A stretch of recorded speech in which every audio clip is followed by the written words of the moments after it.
Nosotros vamos a abrir ahora un capítulo habitual de todos los jueves en el programa que dedicamos a la psicología, a las formas de relacionarnos. Hoy precisamente hablaremos de habilidades sociales y lo haremos como siempre con nuestra experta, con Mariluz Cañadas. Mariluz, buenas noches. Buenas noches, Ana. Bueno, vamos a comenzar explicando lo que entendemos por habilidades sociales.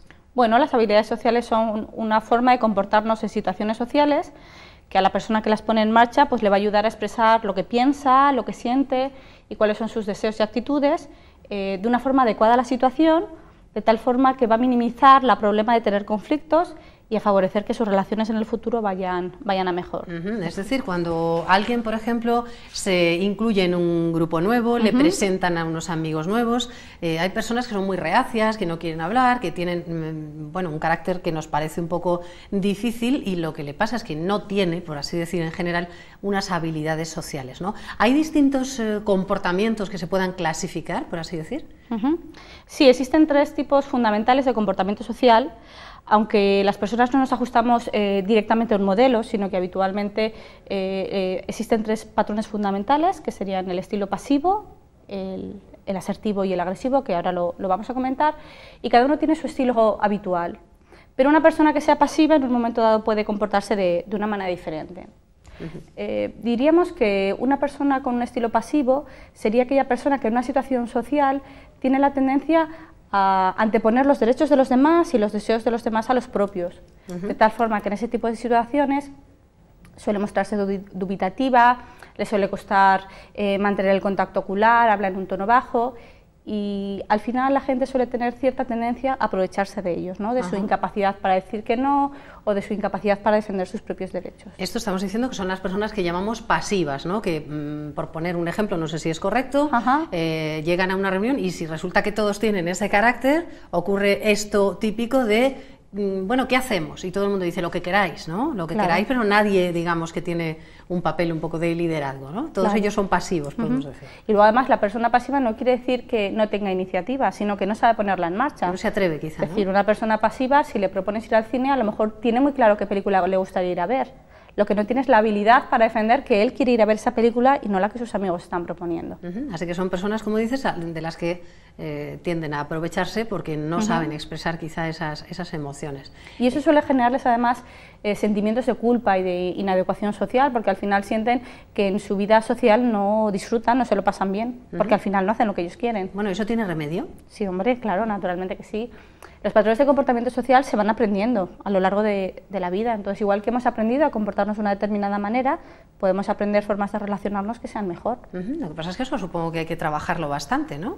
Sí, lo primero que hay que hacer es una buena valoración del caso, ver qué habilidades le faltan a la persona, es decir, hay personas que a lo mejor lo que les cuesta es mantener el contacto ocular, o hay personas que lo que le cuesta es saber halagar a los demás o saber defender un derecho. Entonces, en función de lo que necesite la persona, la intervención va a eso. Hay que darle unas claves, ¿no? Estábamos explicando los tipos, hemos empezado por los pasivos. ¿Qué otros modelos hay? Luego estaría el patrón agresivo, que sería todo lo contrario. Serían esas personas que consideran que sus derechos son los más importantes y por lo tanto los anteponen a los de los demás. Suelen ser personas que en una situación de discusión suelen elevar la voz, a veces amenazan, insultan, pueden incluso acercarse mucho e intimidar al otro y a corto plazo sí que es cierto que suelen conseguir con más frecuencia sus objetivos que los pasivos, pero evidentemente a medio y largo plazo la gente no le gusta relacionarse con personas que sistemáticamente impongan sus criterios o sus formas de pensar. Aquí has mencionado algo de lo que en principio no íbamos a hablar hoy, pero que me ha parecido interesante, esto que dices que dependiendo también del distinto tipo de personas, hay comportamientos verbales que nos dicen mucho, ¿no?, de ellas, lo que tú dices, el contacto visual o esto de acercarse demasiado, ¿no?, que siempre nos pone en guardia. Sí, bueno, evidentemente también hay factores culturales, porque es cierto que en determinadas culturas la distancia física permitida, digamos, es mucho más cercana que nuestra cultura. Pero lo cierto es que en una situación social, al final lo que marca, si hay una incongruencia entre lo que tú estás diciendo y tus gestos, al final la persona con lo que se queda es con lo gestual. Claro, siempre se nota. Y nos queda un tercer tipo de personas según sus habilidades sociales. Que sería el estilo, digamos, ideal, que es el que ni se queda corto ni se pasa. Es aquel que sabe expresar lo que quiere y lo que necesita en el momento adecuado, pero que también reconoce que igual que él tiene sus derechos, los demás también lo tienen. de tal forma que suele utilizar mensajes en los que da su opinión y en los que hace sugerencias, pero que no impone. Entonces, a medio y largo plazo, lo que suele tener estas personas es que suelen relacionarse mejor y tienen una mayor probabilidad de conseguir los objetivos que se proponen. Pues, por ejemplo, claro, imagínate una persona que va a una tienda a devolver un producto porque se lo han dado en mal estado. Si la persona es hábil socialmente, tiene más probabilidades de que le devuelvan el dinero. Ahora, si la tienda tiene por normativa no devolver el dinero bajo ningún concepto, aunque la persona lo haga bien, puede no conseguir el objetivo. Claro, sí, hay veces que las cosas se nos escapan, ya no dependen de nosotros, ¿no? Claro. Y todo esto además viene envuelto con lo que son normas de educación, es decir, a lo mejor hay personas que no es que sean pasivas, sino que son pues más educadas, más condescendientes, más amables en definitiva que otros, ¿no? Sí, y luego que además hay comportamientos que en determinadas situaciones no son adaptativos y en otros sí.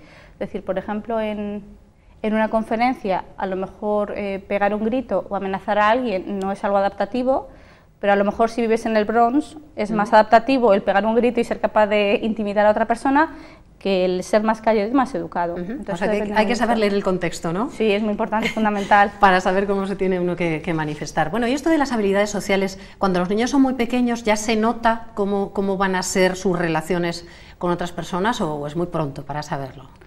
Los niños ya desde bastante pequeños, ya a los 5 o 6 años ya podemos empezar a ver cuál es el estilo que ellos tienen. Lo que pasa es que tenemos una gran ventaja, que es que esos niños están formando su personalidad y están formando o aprendiendo a relacionarse. Entonces, los modelos que nosotros les demos de relación se pueden modificar. Si, por ejemplo, tenemos un hijo que es pasivo y que tiene tendencia a que en el parque siempre juega a lo que los demás le dicen, si tú le vas dando instrucciones para que él empiece a sugerir, y el niño empieza a sugerir y ve que con eso consigue el objetivo, ese comportamiento de ser más asertivo y de dar su opinión, lo empieza a poner en marcha y el patrón empieza a cambiar. Es decir, no es algo que sea inmodificable, pero sí, se le suele ir viendo bastante pronto por dónde va. Desde pequeñitos, ¿no? Supongo que cuando los niños son un poco agresivos es un poco más difícil, o quizá no sé. Hombre, depende, porque a ver, la agresividad en edad infantil a veces está relacionado con la falta de control de impulsos por falta de madurez.